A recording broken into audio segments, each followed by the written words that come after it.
Oi, estamos aqui em mais um Neuro e Você, o canal aberto para desmistificar a neurologia. Hoje nós temos o prazer de ter conosco o Dr. Johnny Afonso, psiquiatra. Obrigado por estar aqui conosco, Dr. Johnny. Eu que agradeço o convite e a oportunidade. Eu gostaria de começar falando sobre o estigma dos pacientes psiquiátricos. Apesar de todo esse período que nós temos de facilidade de acesso à informação, à internet principalmente, ainda existe muito estigma em cima da doença psiquiátrica. Tanto que, como conversávamos em off agora há pouco, alguns pacientes ainda pedem para serem atendidos no último horário, numa situação em que ele ainda se veja menos exposto e diante de uma menor possibilidade de ser encontrado por alguém, um conhecido, num consultório psiquiátrico. Felizmente, essa postura e esse receio vem diminuindo bastante. Nós temos visto temas ligados à psiquiatria em novelas, filmes, e isso tem ajudado a desmistificar a questão da doença psiquiátrica.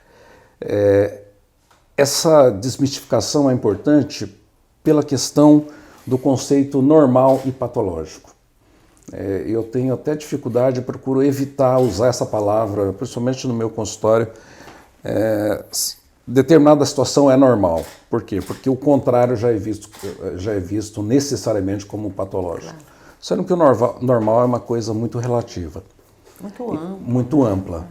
E o maior medo do paciente psiquiátrico, né, o paciente que ainda não se sente à vontade para fazer um tratamento, buscar ajuda, é ele ser visto como, aspas, o louco. Sim. Que é uma palavra que a gente já não usa em psiquiatria há quase 500 anos. Porque, na verdade, o que se chama, no senso comum, de louco é o psicótico. É o paciente que ouve vozes, é o paciente que sai da realidade, é o paciente que se sente perseguido, é o paciente que passa a se comportar de acordo com esses sintomas. Sim. E esses pacientes, eles são infinitamente a minoria, a grande maioria absoluta dos pacientes psiquiátricos, em se tratando de contato com a realidade, são pessoas normais. Pessoas que têm ansiedade, pessoas que têm depressão, pessoas que têm fobias, né? Que são patologias que não tiram a pessoa do contato com a realidade. Inclusive são pessoas produtivas, não é? Produtivas, pessoas que eu costumo dizer ao paciente, um dos mitos em relação à psiquiatria é que o paciente vai consultar o psiquiatra, ele vai sair com uma lista de medicamentos desse tamanho, que ele vai babar, que ele vai tropeçar, que ele vai viver, aspas também, ele vai viver dopado. Sim. Os pacientes que fazem tratamento com psiquiatra, hoje eles acordam 5 horas da manhã, vão para a academia, depois voltam, se preparam, vão para o trabalho, voltam, cuidam de filho, vão dormir 10, 11 horas da noite, como todos os outros pacientes. A psicofarmacologia ela evoluiu muito nos últimos anos. Claro. Então os pacientes conseguem ter o efeito terapêutico com muito menos efeito adverso. Excelente. E com relação à depressão e todo esse estigma, como é que o paciente que tem o transtorno de ansiedade, depressão, como é que a sociedade encara ele, como é que ele se comporta dentro dessa sociedade? É interessante a pergunta, porque os pacientes que padecem de doenças afetivas, ele paga por não ter o estigma da psicose, da loucura. Então, ele é visto no ambiente de trabalho e ele recebe um outro estigma, né, que é o paciente depressivo, que é talvez a grande maioria, ainda é visto como um paciente que não consegue enfrentar os seus problemas, ou como se fosse um caso que o paciente estivesse daquela forma porque ele quer, ou porque é uma fraqueza de caráter, ou porque ele está usando de meios para trabalhar menos ou não trabalhar. Então existem muitas ideias, ainda existem muitas ideias pré-concebidas em relação à depressão. A depressão, antes de tudo, é um distúrbio neuroquímico do cérebro, que esse distúrbio é influenciado e conta com a participação de fatores psicológicos da vida do paciente e situações socioambientais. Então, a doença psiquiátrica em geral e a depressão especificamente, que nós estamos tratando aqui, elas não são doenças que dependem de um único fator. O paciente ele herda a tendência genética a ter, é o fator biológico. Ele necessita ter algumas condições psicológicas que são tratadas em psicoterapia e ele precisa ter algumas condições socioambientais para que a doença apareça. Então são 3 fatores etiológicos que interagem entre si e fazem aparecer a doença. Então o paciente deprimido, ele não fica da forma como ele fica porque ele não consegue enfrentar. E nós temos hoje uma dificuldade muito grande em situação previdenciária. Quando o paciente chega a um estado depressivo, que impede com que ele consiga exercer de forma adequada o seu trabalho e ele precisa se afastar, muitas vezes esse paciente ele é visto de uma forma preconceituosa, ele não recebe o tratamento adequado em termos dos seus direitos de se afastar do trabalho para fazer um tratamento, como um paciente acidentado, por exemplo. Exatamente. Por quê? Porque não é uma doença que aparece na mão, no pé. E o pior de tudo, não é uma doença que exista um exame complementar que a confirme. Nós médicos sabemos que a grande maioria das doenças devem ser feitas com diagnóstico clínico. O diagnóstico complementar é quando nós temos dúvida no diagnóstico. Então, muitas vezes, pacientes, e por incrível que pareça, até médicos, cadê os seus exames? Exatamente. Essa doença não aparece em exame, mas ela é codificada no Código Americano, na CID-10, que é o Código de Doença Internacional da Organização Mundial de Saúde. Existem critérios científicos baseados em evidência que confirmam o diagnóstico. Então, esse estigma o paciente carrega, né? Ele já tem medo de ser visto como um fraco, como alguém que não consegue enfrentar os seus problemas. E eu costumo dizer para meus pacientes, o depressivo é um forte, porque ele consegue, na maioria das vezes, enfrentar, trabalhar e sentindo, né? Padecendo daqueles sintomas de perda de energia, sensação de que nada vai dar certo, pensamentos pessimistas, muitas vezes ideação suicida, tristeza patológica, que é aquela tristeza sem motivo ou com motivo insuficiente, o raciocínio não funciona adequadamente e o paciente tem que enfrentar tudo isso e ele tem que produzir, ele é cobrado no trabalho. Quando o paciente é jovem, ele é cobrado nos estudos de uma forma completamente inadequada. Muitas vezes ele é cobrado como um aluno que não quer aprender, um preguiçoso. Esse é o maior medo do paciente depressivo, receber essa pecha e carregar esse estigma de ser um preguiçoso. Fulano é preguiçoso, ele não rende.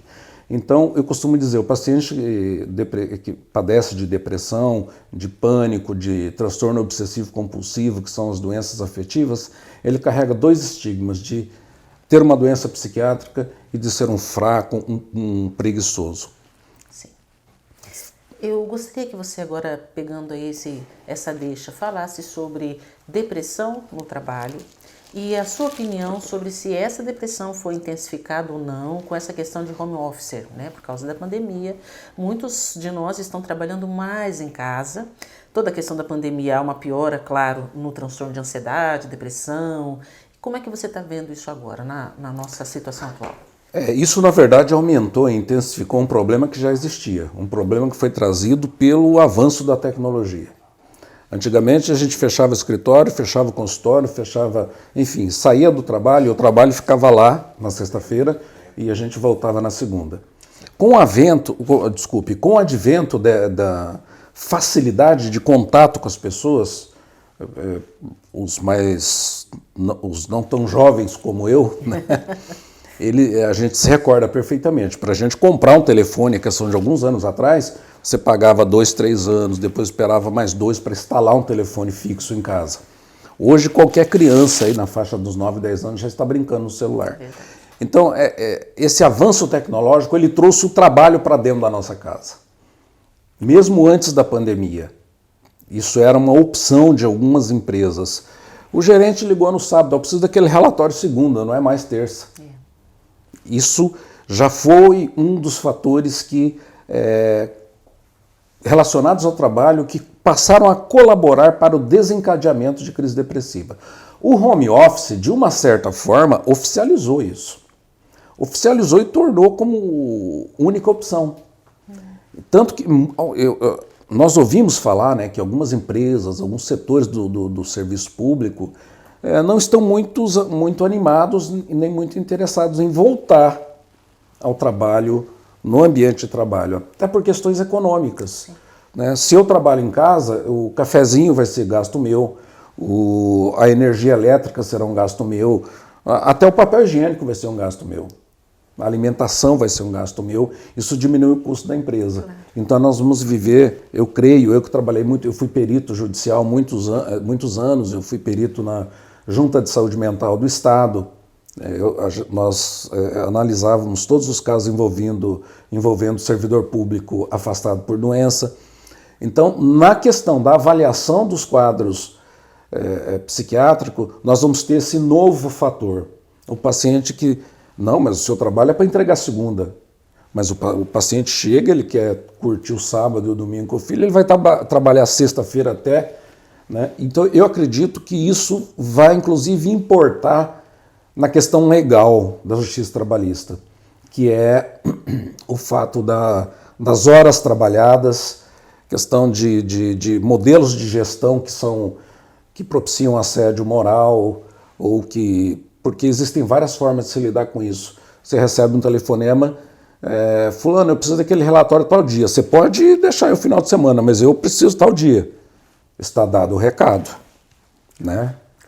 E nosso mercado de trabalho tem muito mais mão de obra do que postos de trabalho hoje em dia. Então é muito fácil trocar o servidor. Provavelmente, né, vai haver um certo abuso, né? E vai intensificar essa questão. O abuso sempre existiu, eu acho que ele vai se intensificar. Vai se intensificar, sim. E a pandemia trouxe também uma série de condições que aumentam a intensidade das doenças psiquiátricas. Só o fato de ficarmos isolados. Vamos pensar num paciente fóbico. Sim.